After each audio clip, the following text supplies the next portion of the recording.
Typhon Noru aux Philippines, bientôt au Vietnam, de ce qu'on a appris ce matin. Ouragan Fiona au Canada, ouragan Ian à Cuba et d'ici peu en Floride. On le comprend, les phénomènes cycloniques se répètent. Sont-ils aggravés par le réchauffement climatique ?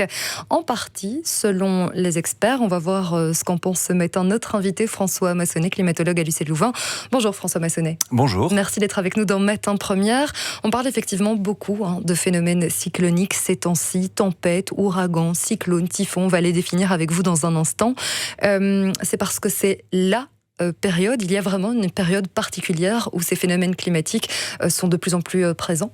Oui, il y a une période de juin à novembre qui reprend la majorité de ces événements, même si maintenant on en observe avant le mois de juin dans l'hémisphère nord. Donc on a une dépression tropicale classique qui va se former dans l'océan, qui va devenir après une tempête tropicale et puis éventuellement un cyclone tropical qui est le terme générique. Ouais. Mais selon l'endroit où on les trouve, on va appeler ça un ouragan dans l'hémisphère nord et dans l'Atlantique. On va appeler ça un typhon quand c'est dans le Pacifique nord et sinon un cyclone tropical. Et donc ces événements sont tout à fait naturels, mais ils sont formés dans des conditions assez particulières avec beaucoup de facteurs. Il faut qu'on ait de l'eau assez chaude parce que c'est là qu'ils vont aller puiser leur énergie. Il faut qu'on ait une atmosphère qui soit assez instable. Et donc voilà, ils vont être multifactoriels, ce qui va les rendre très compliqués à expliquer dans un contexte de changement climatique, parce que différents facteurs vont venir jouer les uns contre les autres. Oui, on le comprend. Et donc, si je vous suis bien, c'est uniquement en raison de la zone géographique dans laquelle se développent ces phénomènes que le nom change. Ce n'est pas une question de gradation ou d'intensité. Donc, un typhon équivaut à un ouragan ?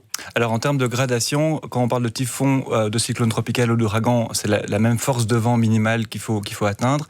Au-delà de cette force de vent, on a plusieurs catégories. Oui. On parle souvent d'ouragan de catégorie 1, 2, 3, 4, 5. Et ça, évidemment, c'est en fonction de la force des vents au sein du système. L'ouragan Ian qui nous occupe ce matin, d'ailleurs, je peux vous dire que sur nos écrans, on a vraiment plein d'alertes rouges comme ça qui défilent pour nous parler en tout cas ce matin de cette île dans les Caraïbes, de Cuba, qui est vraiment plongé dans le noir depuis hier soir. Lui, il est de catégorie 3 sur une échelle de 5. On va peut-être commencer par expliquer, François Massonnet, comment se forme un ouragan. Alors, il se forme suite à une perturbation, comme on les observe sur nos régions, quand une dépression passe à une perturbation.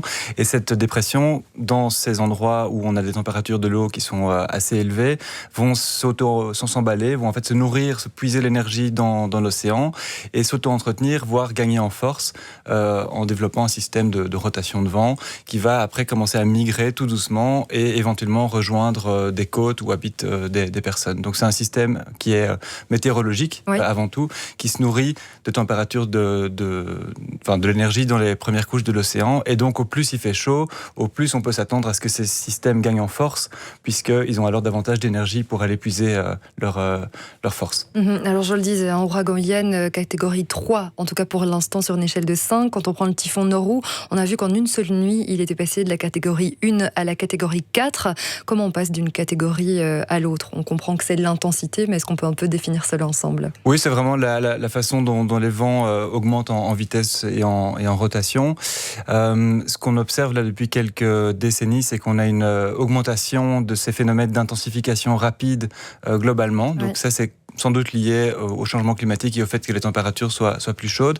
Par contre, il faut le dire aussi, en termes de fréquence globale de ces phénomènes, si on regarde partout sur le monde, c'est très compliqué de dégager des tendances de très long terme, parce que vous allez avoir par exemple aux États-Unis le nombre d'ouragans qui frappent la Terre qui est stable, alors qu'en Australie c'est stable ou même en diminution. Ouais. Donc sur la fréquence elle-même, c'est compliqué de dire des choses. Par contre, on voit que les dommages qui sont causés par les ouragans, eux, ils sont en augmentation, à la fois parce qu'on a des zones qui sont davantage peuplées, mais aussi parce que les ouragans se déplacent un tout petit peu moins vite qu'avant. Alors ça, on a encore du mal à l'expliquer. Ça veut dire qu'ils vont stagner davantage au-dessus d'un même endroit, si je puis dire, et donc intensifier leur attaque, quoi. Voilà, l'ouragan avance beaucoup moins vite et reste sur la même zone pendant 3 jours, là où il en restait pendant 2 avant, ce qui fait que les précipitations cumulées au même endroit ne font qu'augmenter, que les vents qui soufflent toujours à la même vitesse vont causer davantage de dommages puisque les structures, elles ont des seuils de résistance, elles peuvent tenir 1, 2 jours, mais peut-être pas 3 par rapport à des vents très, très forts.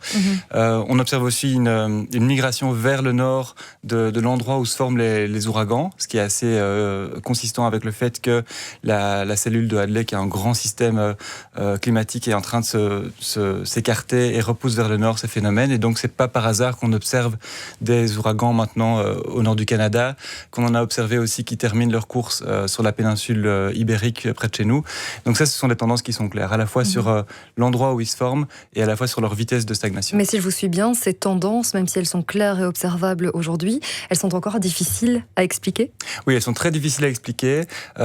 Simplement parce que la mécanique même de l'ouragan est encore, elle est comprise mais pas à 100%, et surtout parce qu'on a peu d'observations pour faire le lien de causalité entre nos activités et la recrudescence ou la force de ces phénomènes.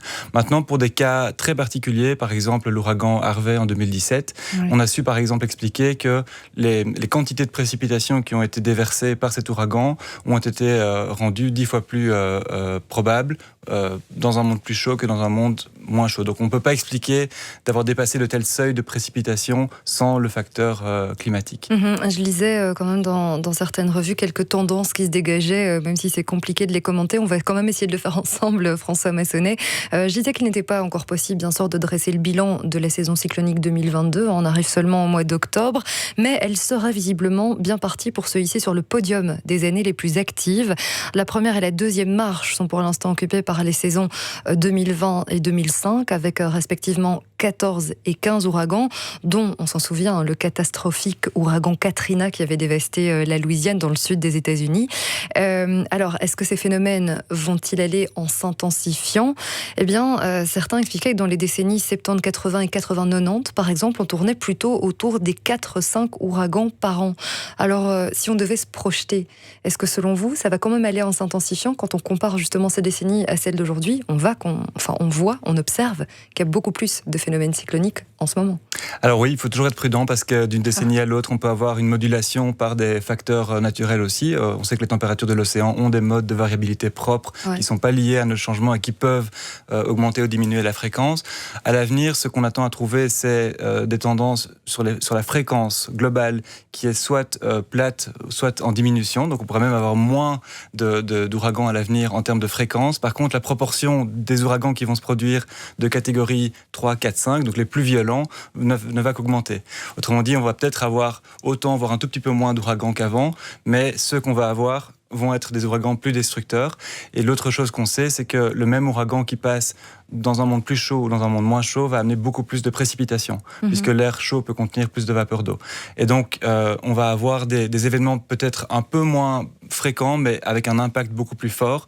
Si vous conjuguez à ça le fait qu'ils vont se déplacer moins vite et donc rester plus longtemps sur la même zone, en fait, les impacts vont, eux, être décuplés. Et j'imagine que aussi dans les perspectives de reconstruction de ce qui est détruit, il va falloir repenser à ce qu'on met, met dans ces structures qui vont devoir du coup être davantage résistantes dans les années à venir. Oui, complètement. Et on doit aussi prendre en compte le fait qu'en modifiant structurellement la manière dont nos sols sont construits, en enlevant beaucoup de végétation, on permet à l'ouragan de pénétrer plus loin dans la terre et d'aller frapper des villes qui autrefois n'étaient pas préparées à ce genre d'événement. Donc c'est aussi une question d'aménagement du territoire et d'urbanisation qu'il faut envisager pour l'avenir. Merci beaucoup François Massonnet pour toutes vos explications dans Matin Première. François, on vous retrouve aussi régulièrement depuis le début de cette année dans l'émission Déclic, présentée par Julie Morel, dans laquelle vous êtes donc devenu un chroniqueur régulier. Merci à vous pour votre visite. Il est 6h48.